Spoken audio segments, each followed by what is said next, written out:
Alors j'ai eu la chance de faire une école absolument extraordinaire qui est une école d'accouchement de l'âme de la personne. Elle détient en son sein une école de coaching et une école d'intuition. C'est la première école en France, il y a 25 ans, qui parlait d'intuition. Ils passaient pour des fous, alors qu'aujourd'hui dans les écoles, bien sûr, on en parle.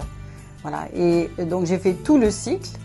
Et du coup ils offrent cette possibilité donc à tous les formés de former à leur tour pour faire des petits. Donc effectivement j'accueille des petits groupes et je les forme aux différents niveaux de cette école, donc à la fois sur le coaching, sur l'intuition et donc pour des personnes qui veulent aller plus loin dans leur développement personnel ou qui veulent en faire leur métier. Donc il y a le coaching de base, après la pratique de l'intuition, mais au niveau 1 de l'intuition.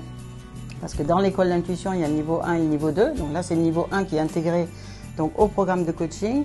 Le niveau 3, c'est ma mission de vie. Je suis venue faire quoi dans cette vie-là, se réaliser. Ensuite, c'est le coaching qu'on appelle conscience, c'est-à-dire que la vie, c'est un reflet, un miroir de qui l'on est à l'intérieur. Donc, apprendre à décoder les maladies, les problèmes domestiques, les problèmes de voiture, parce que ça parle de nous. Ensuite, le coaching créatif, là on commence à créer ses propres outils. Ensuite, la certification. Et après, l'enseignement de la sagesse, ce que tout le monde vise.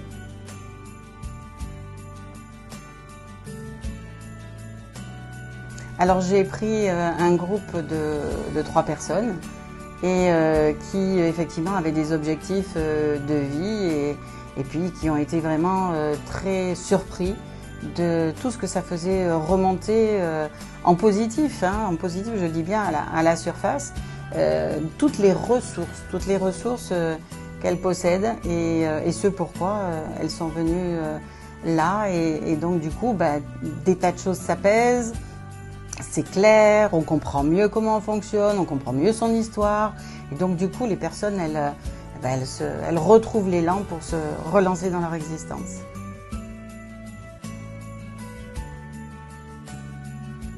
Alors très fatiguée, et puis ensuite les retours que j'ai eus, c'est qu'effectivement il y a pas mal de choses qui changent dans leur vie, non pas que ça bouleverse leur vie, je dirais, si elles sont en famille, etc. Mais en tout cas en elles-mêmes, oui, elles ont véritablement déplacé le curseur et elles ne peuvent pas revenir en arrière pour plus de bien-être, bien sûr.